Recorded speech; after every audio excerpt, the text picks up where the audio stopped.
Welcome back to the Sunday Pulse. We've just finished talking about WCS format and WCS Korea. If you're just joining us, you're just in time. I said just like 3 times in that sentence. You're just in time for WCS EU, where we're going to be talking about lots of cool stuff. Now, I want to remind people that we're doing points through the chat. If we can pull up the graphic one more time to explain to people how the system works, is that if you are a Twitch chat user, you can type in !karma, and then the person you want to give your points to and the point value. So in this case, I think Ben has somewhere like 1,100 points or something like that. Guys, just type !karma RotterdaM so we can get it out of the way.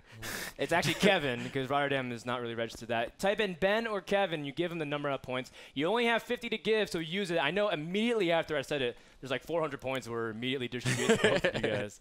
But I think we're having lots of fun discussion. You guys having fun? Yes. Always, Dan. Cool. So let's talk about WCS EU. As this past week, there was lots of madness going around the ESL qualifiers, which were basically go for StarCraft II, but served as a basis of qualifiers where 4 tournaments happened and the top 2 would move on to WCS EU season number 1. Now, ESL tried to host thousands, and I mean thousands of participants. On the last day, ESL swung open the floodgates and attempted to host a 2,048-player bracket. Now, looking at the right side column of the players graphic that we can pull up, you can see all the people that qualified minus the 2 that Blizzard didn't release in their press statement. So we want to issue a congratulations to Happy, Daishi, Feast, Bunny, and Crash and Straylock. And the last 2 qualified were Civ and Shuttle, Shuttle being the only Korean to make it through the EU qualifiers. I do want to note that no Zergs qualified, 6 Terrans and 2 Protosses. Now, Ben and Kev, you guys casted one of the qualifiers, and you guys have been also following it very closely. It's a lot of your boys. It's a lot of your man, my man. So what are some of the biggest storylines and some of your favorite moments from WCS? Let's put 5 minutes on the clock because we don't want to talk too long, and begin with Ben. All right, so definitely my big storyline coming out of this one, and I know Kevin's going to say the same thing, so I'm glad I get to go first. No, I'm going to say something else. German Terran player Kras. This kid really blew me away, showing off some phenomenal multitasking, really taking advantage of Terran's newfound mobility via medevac drops. Is this Kras's gameplay? Yes. You prepared this for me, Kev? Yes. You are so man. I hit a home run when I said you were going to talk about this one. All right, I was going to talk about it. So this guy just blew me away. Incredible play, a Korean killer. This is his game against Hearthstone, where he just absolutely. Hearthstone is a great European Protoss player. Absolutely made Hearthstone look like. He was not on the level. So Kras was exceptional. Panda Tank was another big story coming out of the tournament, playing from South Africa with lag that is comparable, if not worse, than the latency from Korea to Europe. Did I pick another one of your stories? Panda Tank managed to make it into the top 4 all 4 days. Is that right? Top 8 once, top 4 3 times, something like that. Just phenomenal play from Panda Tank. Absolutely beyond the shadow of a doubt, proving to me and I think to the rest of the world that he is on at least equal footing with any European Protoss player that there is. I think Panda Tank disproved a lot of doubters, and if he were playing from Europe, I'm confident that he would have qualified all 4 of those days. I am heartbroken that he's not going to be playing in the DreamHack event this coming weekend. And somebody in Europe, get this guy into your house, hire him, get him on your team. He plays for Cooler Master right now, but he needs to be training in Europe or in North America somewhere where he can actually compete without having to fight against that lag. Panda Tank is a monster, and it was so fun to see him do well. Absolutely. I love Rob to death. Kev, now that Ben took 2 minutes, what do you say?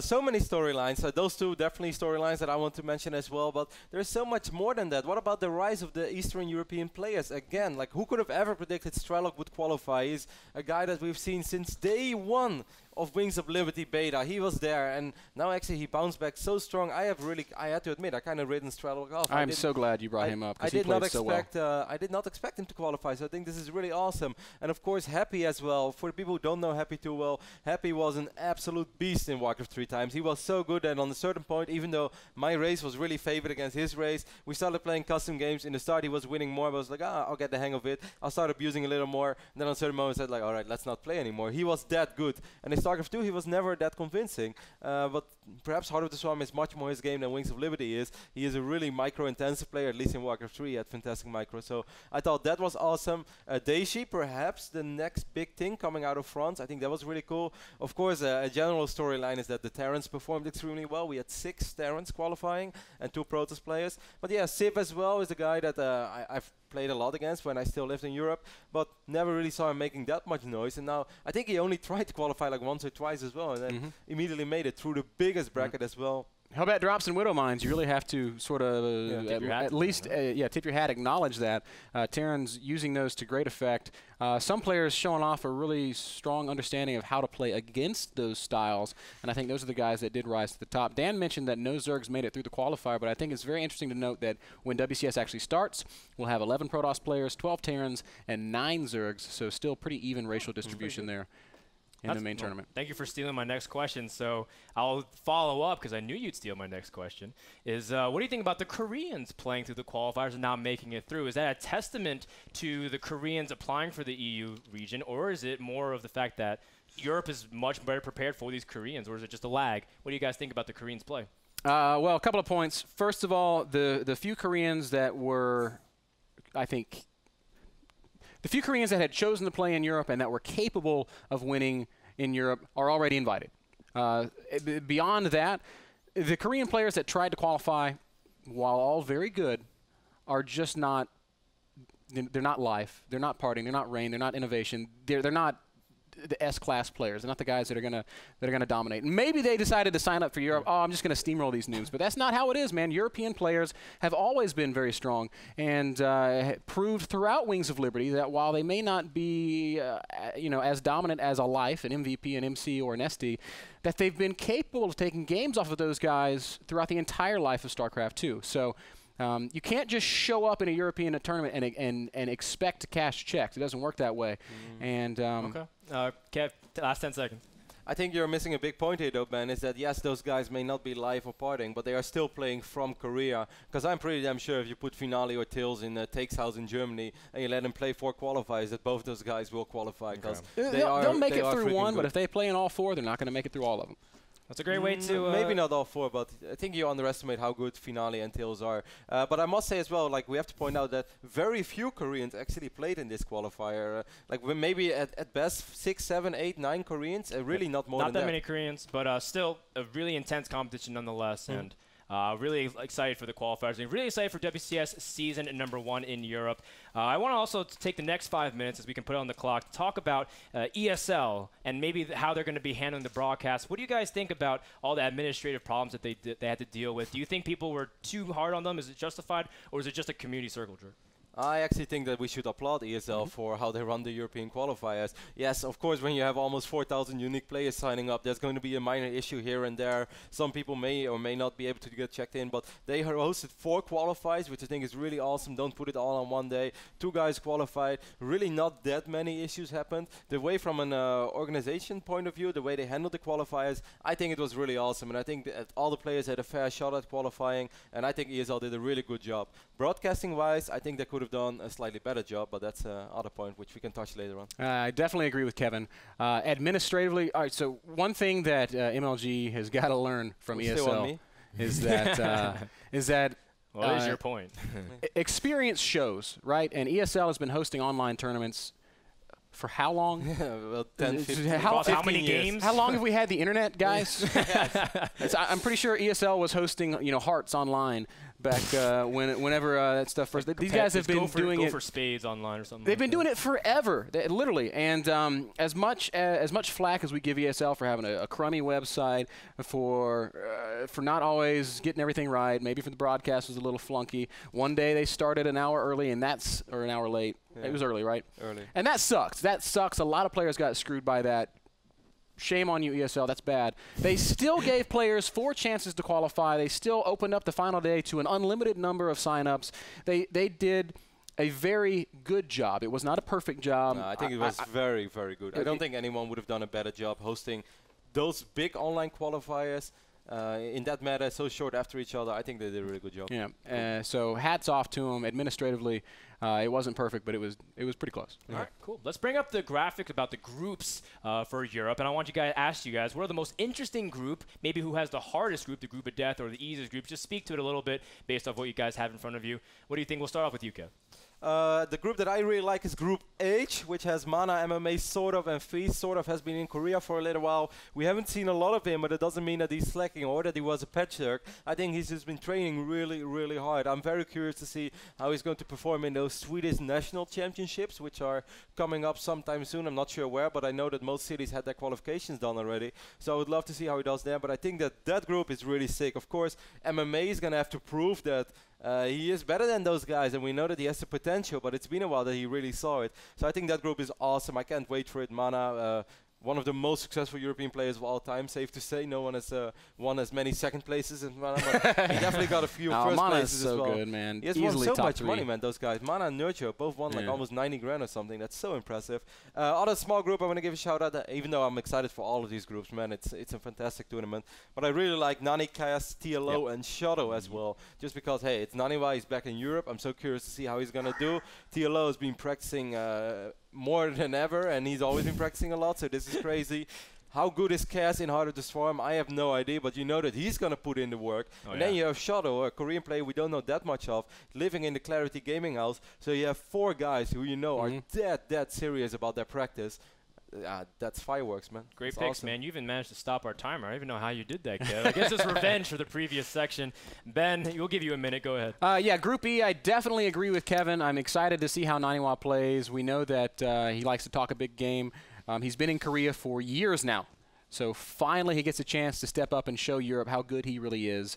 And I expect him to do very well in that group, and if he doesn't, I'll be very disappointed, as should a lot of other people. My other group to watch is a pretty obvious one, but I'm going to talk about it anyway. Group G. You've got a really fun storyline, and that's the old versus the new. You've got Stefano and Grubby. These guys have been competing against each other since the Warcraft 3 days. And then you've got Crass and Baby Knight. Now, Baby Knight's got some history as well, but he's really only rising to prominence in StarCraft II in, say, the last 6 to 8 months. Yeah. Like, he's been around, but really he's rising to the top in the last 6 to 8 months. And you've got Crass, this out-of-nowhere German Terran player who just played the qualifier of his life. So you've got a super exciting storyline here. Can Stefano maintain the dominance he carried over from Wings of Liberty? Will Grubby finally become the champion that he was back in Warcraft? Is Crass, this new young upstart, going to be the next big European thing? And then Baby Knight, who's been steadily climbing. Will he finally surpass all these other guys? I think it's a great group, and I'm excited to see how it plays out. You said that so well, Ben. It gave me a little bit of goosebumps. Exactly, man. I was getting really hyped for it. Yeah. I am really excited. Play begins April 23rd and continues until May 9th. The last thing we want to talk about before we wrap this section of the show up is address the NASL stream issue a little bit. Ben, obviously your Twitter was at the front page of Reddit as well as getting lots of retweets. I was ready to retweet it as well. Can you guys speak to the situation at all right now? Like, how after a few days after the incident, what are you guys feeling about it? Do you wanna run with this one, or? You can open it and then I'll close it. So okay. I'm holding a can of gasoline right now. I got to be very careful how I handle it.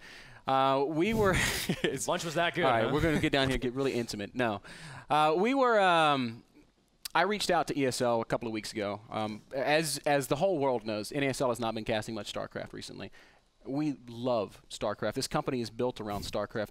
This is literally what the last 3 years of our lives have been dedicated to. Traveling around the world, talking about StarCraft, playing StarCraft, casting StarCraft, interacting with StarCraft players, going to the people that make StarCraft and sharing our ideas with them.